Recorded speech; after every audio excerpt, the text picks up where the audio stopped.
Berbagai ormas Islam menyatakan sikap atas ditetapkannya Ahok sebagai tersangka dalam kasus dugaan penodaan agama. Untuk informasi selengkapnya kita bergabung bersama dengan rekan kami, Putri Luman, yang saat ini berada di kantor PP Muhammadiyah di Jakarta. Putri, pernyataan apa saja yang dikeluarkan oleh PP Muhammadiyah terkait dengan status Ahok yang kini menjadi tersangka?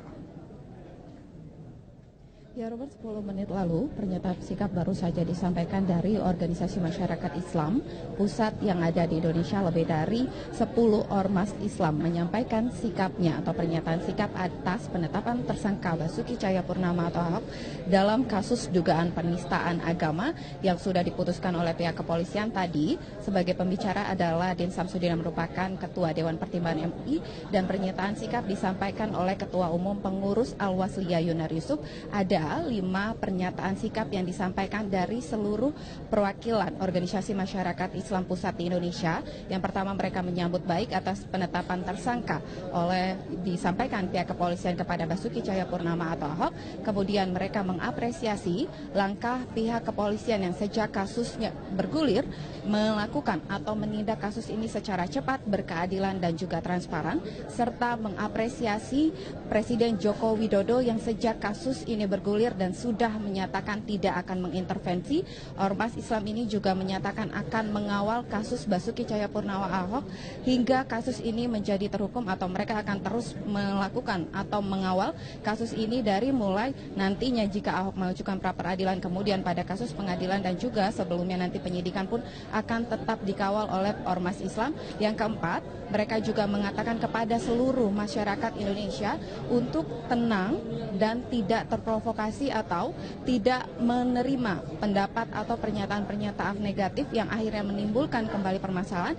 Dan terakhir, mereka juga mengatakan untuk doa bersama kepada masyarakat Indonesia untuk keselamatan dan persatuan serta kesatuan bangsa Indonesia. Tadi kami dari pihak awam media juga sempat menanyakan apakah wacana aksi lanjutan 4 November yang akan diselenggarakan rencananya pada 25 November ini akan kembali terjadi. Dan dari perwakilan ormas Islam ini mengatakan bahwa dengan keputusan dari Baris Krim Polri yang menetapkan Ahok sebagai tersangka dalam gelar perkara terbuka terbatasnya, dan dari pihak ormas Islam ini memastikan tidak akan ada lagi aksi seperti aksi 4 November lalu yang rencana pada 25 November, karena mereka sudah cukup puas dengan keputusan dari pihak kepolisian yang sudah melakukan atau menindak kasus Basuki Cahayapurnama atau Ahok ini secara cepat, berkeadilan dan juga transparan, dan diharapkan proses selanjutnya yakni saat ini sudah dinaikkan ke penyidikan agar tetap berjalan secara cepat, transparan dan juga berkeadilan. Dan berikut adalah kutipan atau pernyataan dari Ketua Umum Al-Wasliyah Yunar Yusuf. Sehubungan dengan keputusan Kepolisian Republik Indonesia yang menetapkan Saudara Basuki Cahayapurnama, Gubernur DKI Jakarta nonaktif, sebagai tersangka kasus penistaan agama, kami, para pimpinan organisasi kemasyarakatan dan lembaga Islam tingkat pusat, dengan memohon rahmat, hidayah dan ridha Allah Subhanahu wa Ta'ala, menyatakan hal-hal sebagai berikut. 1. Menyambut baik dengan penuh rasa syukur kehadirat Allah Subhanahu wa Ta'ala keputusan Kepolisian Republik Indonesia tentang status tersangka atas Insinyur Basuki Cahayapurnama, Gubernur DKI Jakarta nonaktif. Keputusan tersebut merupakan hasil proses hukum yang berkeadilan dan memenuhi rasa keadilan masyarakat. Robert, kembali ke studio. Bahwa kasus-kasus yang melibatkan pasangan calon yang mendaftarkan diri untuk pilkada itu perintahnya adalah ditunda sampai dengan proses pilkada selesai, agar Polri tidak digunakan sebagai alat untuk menjatuhkan pasangan yang akan mempengaruhi netralitas Polri dalam proses pilkada. Namun mengingat sensitivitas masalah ini, saya selaku Kapolri saat itu, sebelum laporan terakhir tanggal 21 Oktober sudah memerintahkan kepada Kabareskrim untuk melakukan langkah penyelidikan. Penyelidikan mereka sudah dilaksanakan dengan cara maraton dan mengundang sejumlah saksi-saksi ahli. Saya kalau tidak salah tadi sudah hampir 40 kalau saya tidak salah. Semua sudah diperiksa. Mungkin ada pihak-pihak yang menyederhanakan masa ini menjadi simpel. Tapi ini menyangkut sekali lagi, kita tidak ingin salah melangkah. Karena meskipun ada azas equality before the law, persamaan di muka hukum, namun kita bukan melihat orangnya, tapi melihat kompleksitasan perbedaan penafsirannya. Saksi ahli, saya mendapat informasi dari tim, berbeda pendapat cukup tajam. Ada yang mengatakan pidana, ada yang bukan. Saksi ahli bahasa berbeda pendapat, saksi hukum pidana berbeda pendapat, saksi ahli agama juga berbeda pendapat, ya. Dan saya mendapat laporan di kalangan penyelidik pun yang berjumlah 21 orang terjadi dissenting opinion. Artinya perbedaan pendapat. Ada yang mengatakan ini pidana, ada yang mengatakan tidak. Namun sebagian besar didominasi oleh yang mengatakan itu adalah pidana. Tapi catatan di sini adalah tidak bulat perbedaan ini. Oleh karena itu mereka bersepakat untuk mengajukan dan menyelesaikan perkara ini di peradilan yang lebih terbuka. Kenapa? Karena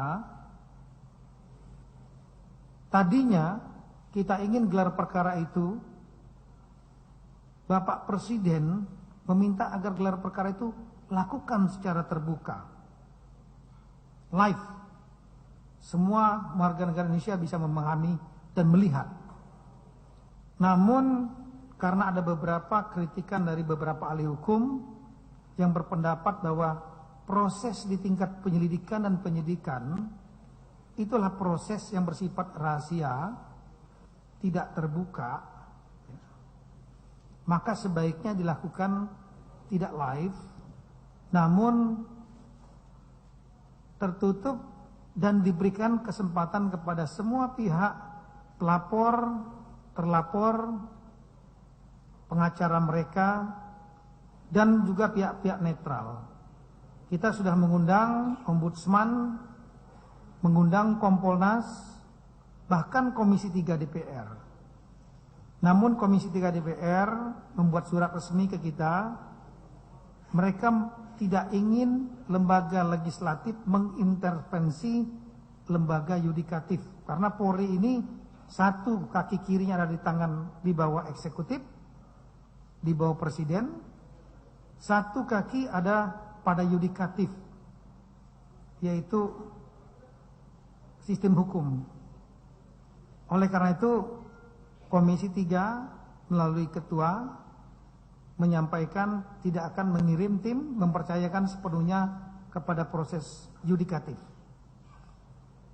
Nah, kita sudah mendengar, saya kira hasilnya tadi, bahwa mereka bersepakat, tim itu meskipun tidak bulat, sepakat untuk diselesaikan tingkat peradilan yang terbuka, sehingga semua akan bisa melihat bagaimana persidangan itu.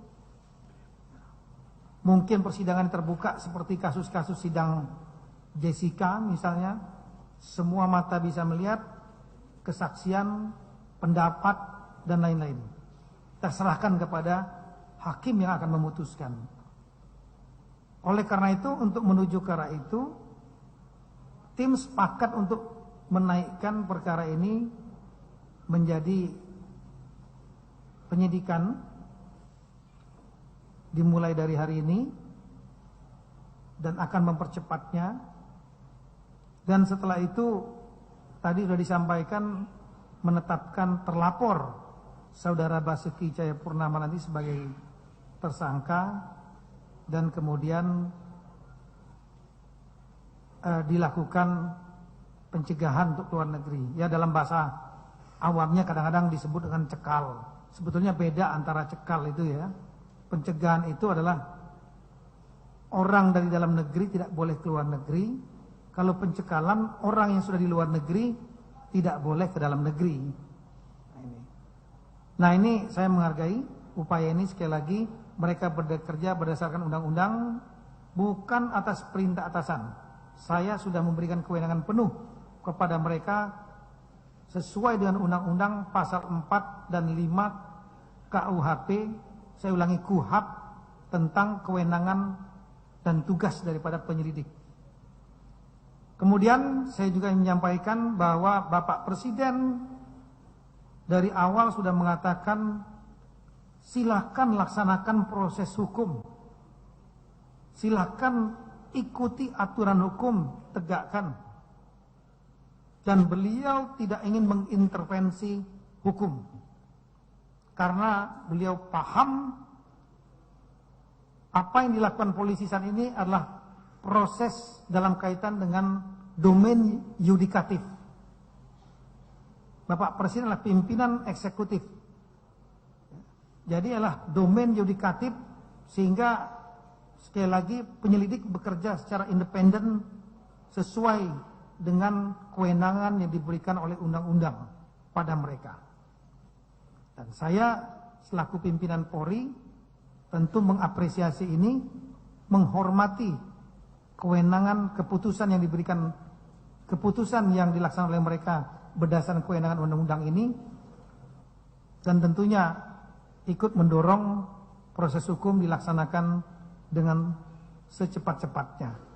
Saya kira itu saja rekan-rekan sekalian. Kalau ada pertanyaan silakan. Silakan. Selamat siang Pak, saya Bernadette dari kantor berita Reuters. Pertama mau tanya, mengapa dirasa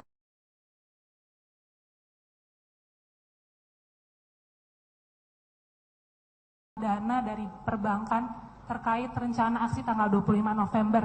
Apakah polisi sudah menyelidiki sumber broadcast ini dari mana? Baik, jadi begini rekan-rekan sekalian dan seluruh masyarakat di Indonesia ya. Terima kasih. Baik, jadi begini rekan-rekan sekalian dan seluruh masyarakat di Indonesia ya. Kita keputusan dan kita siap untuk dengan resiko-resiko. Yang penting kami bekerja berdasarkan tadi